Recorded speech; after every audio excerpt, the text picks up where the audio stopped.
व्हिस्पर्ड melodies and tales प्रस्तुत करता है इश्क, इल्जाम और जहर। लेखक और कथावाचक देवव्रत मजुमदार।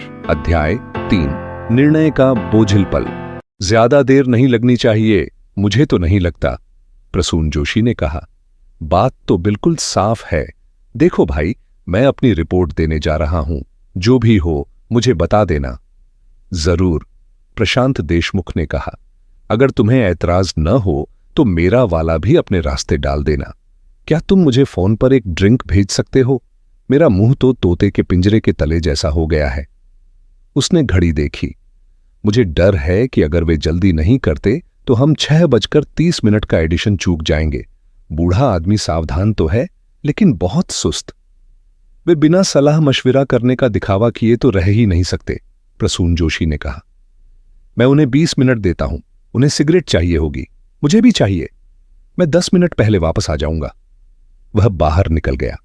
काठबर्ट लोगन, जो एक सुबह के अखबार के लिए रिपोर्ट करता था और जिसके पास ज्यादा फुर्सत थी, मुकदमे की एक शब्द चित्र रिपोर्ट लिखने बैठ गया। वह एक स्थिर और गंभीर व्यक्ति था और अदालत में उतनी ही सहजता से लिख सकता था जितना कहीं और। उसे घटनास्थल पर रहना पसंद था ताकि नजरों के इशारे, आवाज के लहजे, रंगों का असर आदि नोट कर सके। उसकी कॉपी हमेशा रोचक होती थी और कभी कभी तो उल्लेखनीय भी। फिरोज अली, जो दोपहर के भोजन के बाद भी घर नहीं गया था, अब सोचने लगा कि अब तो जाना ही चाहिए।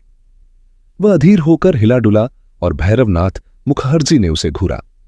डावेजर डचेस बेंचों के बीच से होती हुई लॉर्ड भैरवनाथ मुखर्जी के पास आकर बैठ गई। सर माधव मजूमदार, जिन्होंने अपने मुवक्किल के हितों की रक्षा आखिर तक की, अटॉर्नी जनरल से हंसते बोलते विदा हुए और उनके पीछे छोटे वकील भी निकल गए। कटघरा खाली पड़ा था। बेंच पर रखे लाल गुलाब अकेले खड़े थे। उनकी पंखुड़ियां झर रही थीं। चीफ इंस्पेक्टर जगत मोहन दोस्तों के झुंड से निकलते हुए धीरे धीरे भीड़ के बीच ऊपर आया और डचेस को नमस्कार किया। तो तुम्हारा क्या ख्याल है भैरवनाथ मुखर्जी? उसने भैरवनाथ मुखर्जी से कहा। काफी बढ़िया ढंग से तैयार किया गया है ना? जगत मोहन, भैरवनाथ मुखर्जी ने कहा। तुम्हें मेरे बिना बाहर निकलने की इजाजत नहीं होनी चाहिए। तुमसे गलती हो गई भाई। गलती? उसने ये नहीं किया। अरे छोड़ो भी, उसने नहीं किया। ये बहुत पुख्ता और भरोसेमंद दिखता है, लेकिन पूरी तरह गलत है। तुम सचमुच ऐसा सोचते हो? हां, जगत मोहन परेशान दिखा। उसे भैरवनाथ मुखर्जी के फैसले पर भरोसा था और अपनी आंतरिक निश्चितता के बावजूद वह हिल गया। लेकिन बताओ तो सही, कमी कहां है? कहीं नहीं, यह बिल्कुल अजेय है। इसमें कोई कमी नहीं है, बस लड़की निर्दोष है।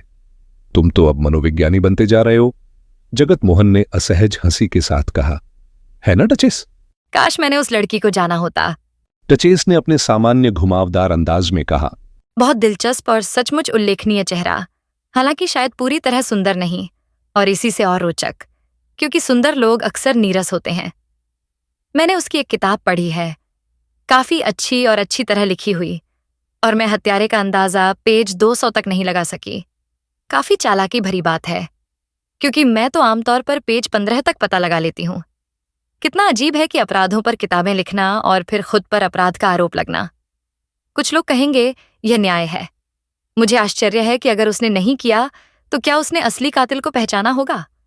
मुझे तो नहीं लगता कि जासूसी लेखक असल जिंदगी में कुछ पकड़ पाते हैं, सिवाय एडगर वालेस के, जो हर जगह नजर आते हैं, और प्यारे कोनन डॉयल और वो काला आदमी, क्या नाम था उसका? और हाँ, वो स्लेटर शख्स। बहुत बड़ा कांड था। हालांकि अब सोचती हूं तो वह तो स्कॉटलैंड में था, जहां शादी ब्याह सहित हर चीज के बारे में बड़े अजीब कानून हैं। खैर, मुझे लगता है अब हमें जल्द ही पता चल जाएगा। सच नहीं जरूरी, लेकिन यह जरूर कि झूरी ने क्या फैसला किया। हां, वे अपेक्षा से ज्यादा देर लगा रहे हैं। लेकिन सुनो भैरवनाथ मुखर्जी, काश तुम मुझे बता देते। अब देर हो चुकी है, बहुत देर। मैंने अपना दिल एक चांदी के डिब्बे में बंद कर सोने की कील से सील कर दिया है। अब किसी की राय मायने नहीं रखती, सिवाय झूरी की। मुझे लगता है मिस पारोमिता उन्हें सब कुछ बता रही होंगी। एक बार शुरू करती हैं तो घंटों नहीं रुकती। खैर, उन्हें आधा घंटा हो गया, जगत मोहन ने कहा। अब भी इंतजार? प्रशांत देशमुख प्रेस टेबल पर लौटते हुए बोला। हां, और तुम 20 मिनट कहते थे, पूरे 45 मिनट हो गए। उन्हें 1.5 घंटा हो गया है। भैरवनाथ मुखर्जी के पीछे बैठी एक लड़की ने अपने मंगेतर से कहा।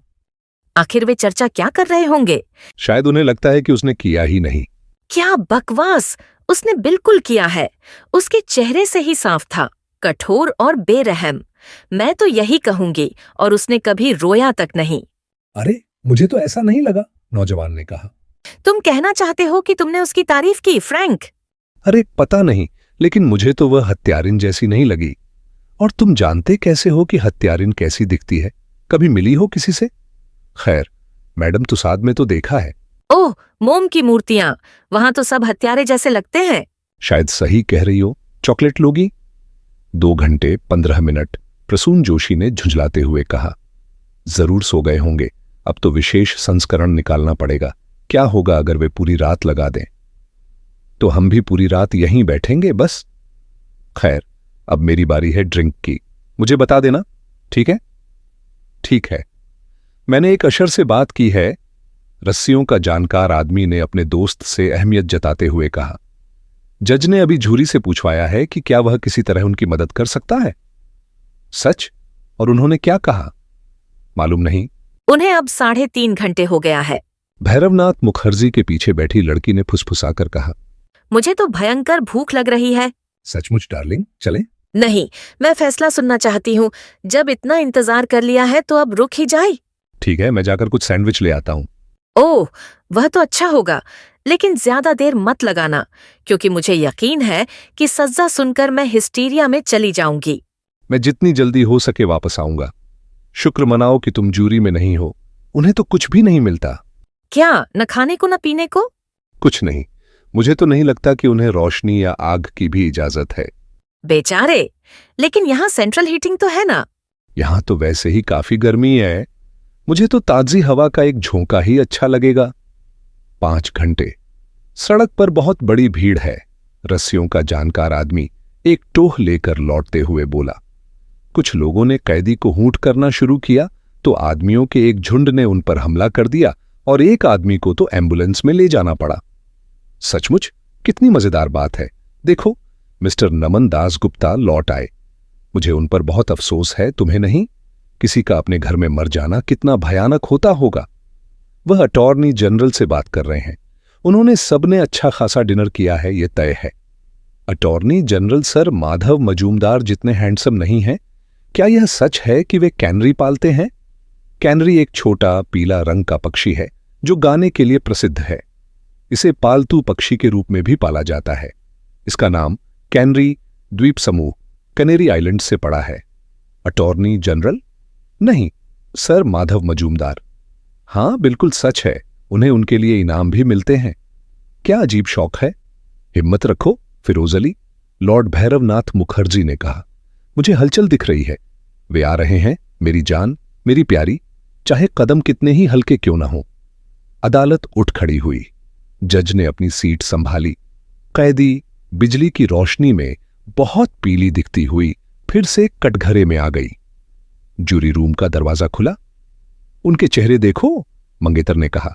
कहते हैं अगर फैसला गुनाहगार का हो तो वे कभी कैदी की तरफ नहीं देखते। ओह आर्ची, मेरा हाथ पकड़ो। असाइज क्लर्क ने औपचारिकता और उलाहने के मिले जुले स्वर में जूरी को संबोधित किया।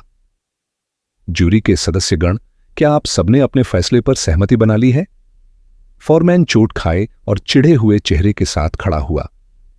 मुझे अफसोस है, कहना पड़ रहा है कि हम किसी नतीजे पर पहुंचना असंभव पाते हैं। पूरी अदालत में एक लंबी हांफ और बड़बड़ाहट फैल गई। जज आगे झुके, बहुत शिष्ट और तनिक भी थके हुए नहीं। क्या आपको लगता है कि थोड़े और समय में आप सहमति तक पहुंच पाएंगे? मुझे डर है नहीं महाराज। फॉरमैन ने जूरी बॉक्स के एक कोने की ओर गुस्से से देखा, जहां एक अधेड़ कुंवारी औरत सिर झुकाए हाथ कसकर जोड़े बैठी थी। मुझे तो बिल्कुल कोई संभावना नहीं दिखती कि हम कभी भी सहमत हो पाएंगे। क्या मैं किसी तरह आपकी मदद कर सकता हूं? नहीं, धन्यवाद महाराज। हमें सारा सबूत अच्छी तरह समझ आ गया है, लेकिन हम उस पर सहमत नहीं हो पा रहे। यह दुर्भाग्यपूर्ण है। मेरा ख्याल है कि आपको शायद फिर से कोशिश करनी चाहिए, और यदि आप अब भी किसी फैसले पर नहीं पहुंचते तो लौटकर मुझे बता दीजिए। इस बीच यदि मेरे कानून का ज्ञान आपके किसी काम आ सके तो वह आपके लिए उपलब्ध है। जूरी अनमने ढंग से बाहर चली गई। जज ने अपनी लाल गाउन की झालर पीछे खींचते हुए बेंच से प्रस्थान किया। बातचीत की बड़बड़ाहट उठी और गड़गड़ाहट में बदल गई। अरे यार, फिरोज अली ने कहा, मुझे तो लगता है तुम्हारी वही मिस पारोमिता इस पूरे खेल को अटका रही हैं। भैरवनाथ मुखर्जी, देखा तुमने फॉरमैन ने कैसे उन्हें घूरा? कमाल है, भैरवनाथ मुखर्जी ने कहा। ओह, शानदार शानदार। उनका जमीर बेहद मजबूत है, वह डटी रह सकती हैं। मुझे लगता है तुमने ज्यूरी को प्रभावित किया है, भैरवनाथ मुखर्जी। कहीं तुमने उन्हें इशारा तो नहीं किया? मैंने नहीं, भैरवनाथ मुखर्जी ने कहा। चाहो तो मानो, चाहो तो न मानो, मैंने तो भौं तक नहीं उठाई। और यही उन्होंने खुद कहा, फिरोज अली बड़बड़ाया, और यह उनके बड़े श्रेय की बात है। लेकिन यह उन लोगों पर बहुत भारी पड़ रहा है जिन्हें खाना चाहिए 6 घंटे, साढ़े 6 घंटे। आखिरकार जब ज्यूरी दूसरी बार लौटी तो वे थकान और तनाव के लक्षण दिखा रहे थे। परेशान औरत रो रही थी और अब भी रूमाल में सुबक रही थी। सर्दी से पीड़ित आदमी लगभग मरा हुआ सा लग रहा था। कलाकार के बाल बुरी तरह बिखरे हुए थे। कंपनी डायरेक्टर और फॉरमैन ऐसे लग रहे थे जैसे किसी का गला घूंटना चाहते हों, और अधेड़ कुंवारी औरत की आंखें बंद थीं और होंठ ऐसे हिल रहे थे जैसे वह प्रार्थना कर रही हो। जूरी के सदस्यगण, क्या आपने अपने फैसले पर सहमति बना ली है? नहीं, हमें पूरा यकीन है कि हमारे लिए कभी भी सहमत होना असंभव है। क्या तुम्हें पूरा यकीन है? जज ने कहा। मैं तुम्हें किसी तरह से जल्दबाजी करने का दबाव नहीं डालना चाहता। मैं यहां उतनी देर तक रुकने को तैयार हूं जितनी तुम चाहो। कंपनी निदेशक की गर्राहट गैलरी में भी सुनाई दी। फॉरमैन ने खुद को संभाला और गुस्से व थकान से खनकती आवाज में उत्तर दिया, हम कभी सहमत नहीं होंगे महाराज, न तो अगर हम कयामत तक यहीं ठहर जाएं। यह बहुत ही दुर्भाग्यपूर्ण है, जज ने कहा, पर ऐसी स्थिति में बेशक कोई राह यही है कि मैं आपको बर्खास्त कर दूं और नए मुकदमे का आदेश दूं। मुझे पूरा विश्वास है कि आप सबने सद्भावपूर्वक अपना सर्वस्व लगाया है और आपने अपनी बुद्धि और अंतरात्मा के सभी संसाधन इस मामले पर लगाए जिनको आपने इतनी धैर्यपूर्वक और उत्साह से सुना है। आप बर्खास्त किए जाते हैं और अगले 12 वर्षों के लिए आपको किसी भी आगे की जुरी सेवा से छूट का हक है। आगे की औपचारिकताएं पूरी होने से पहले ही और उस अंधेरे छोटे दरवाजे में जज की लाल गाउन अभी भी फैल रही थी, भैरवनाथ मुखर्जी अदालत के कबूतर खाने में उतर चुका था। उसने रक्षा पक्ष के वकील के गाउन को पकड़ लिया। मजूमदार, शाबाश, तुम्हें एक और मौका मिल गया है। मुझे भी इसमें शामिल कर लो और हम इसे टाल देंगे। तुम्हें ऐसा लगता है भैरवनाथ मुखर्जी? मैं स्वीकार करने से परहेज नहीं करूंगा कि हमने मेरी उम्मीद से बेहतर काम किया है। अगली बार हम और भी बेहतर करेंगे। सुनो मजूमदार, मुझे किसी क्लर्क की तरह शपथ दिलवा दो या कुछ। मैं उससे साक्षात्कार करना चाहता हूं। किसे? मेरी मुवक्किल को? हां, मुझे इस केस के बारे में एक तरह का आभास है। हमें उसे बरी कराना होगा और मुझे पता है कि यह किया जा सकता है। ठीक है, कल आकर मुझसे मिलो। मुझे अब उससे बात करनी है। मैं 10 बजे अपने चैम्बर में मिलूंगा। शुभ रात्रि। भैरवनाथ मुखर्जी फुर्र से भागा और साइड डोर की ओर दौड़ा जिससे जुरी निकल रही थी। सबसे आखिर में टिल्ट हुआ टोप और कंधों पर अटकाता मैकिंटोश पहने आई वह अधेड़ कुंवारी। भैरवनाथ मुखर्जी उसके पास दौड़ा और उसका हाथ पकड़ लिया। मिस पारोमिता। ओह, लॉर्ड भैरवनाथ मुखर्जी। ओह हे प्रभु, कैसा भयंकर दिन रहा है। क्या आप जानते हैं, ज्यादातर तो मैंने ही सब मुश्किलें पैदा कर दी थीं। हालांकि 2 लोगों ने बहादुरी से मेरा साथ दिया। और ओह लॉर्ड भैरवनाथ मुखर्जी, मुझे आशा है कि मैंने कुछ गलत नहीं किया होगा, पर मेरी अंतरात्मा ने मुझे यह कहने नहीं दिया कि उसने किया था, जब मुझे पूरा यकीन था कि उसने नहीं किया। क्या मैं ऐसा कर सकती थी? ओह हे प्रभु, ओह। आप पूरी तरह सही हैं। उसने यह नहीं किया और भगवान का शुक्र है कि आपने उनका सामना किया और उन्हें एक और मौका दिया। मैं साबित कर दूंगा कि उसने नहीं किया और मैं आपको डिनर पर ले जाऊंगा। और सुनिए मिस पारोमिता, हाँ, मुझे आशा है आपको आपत्ति न होगी, क्योंकि मैं आज सुबह से शेव नहीं किया हुआ हूं, पर मैं आपको अगले शांत कोने तक ले जाकर चूमना चाहता हूं। नमस्ते प्यारे दोस्तों, स्वागत है विस्पर्ड मेलोडीज एंड टेल्स में, जहां संगीत और कहानियां एक नई जिंदगी पाती हैं। अगर आपको दिल को छू लेने वाले गीत और मनमोहक कहानियां पसंद हैं, तो आप बिल्कुल सही जगह पर हैं। तो जल्दी से सब्सक्राइब बटन दबाएं और बेल आइकन को टैप करें ताकि हर नया गाना और कहानी आप तक सबसे पहले पहुंचे। अगर आपको ये पसंद आया हो तो लाइक बटन दबाना ना भूलें। आपका एक लाइक हमारे लिए बहुत मायने रखता है और हमें और बेहतरीन कंटेंट बनाने के लिए प्रेरित करता है। आपके प्यार और सपोर्ट के लिए धन्यवाद। इसी तरह हमारे साथ बने रहें, सपने देखें, सुरों में खो जाएं और कहानियों की दुनिया में डूब जाएं। मिलते हैं अगले वीडियो में।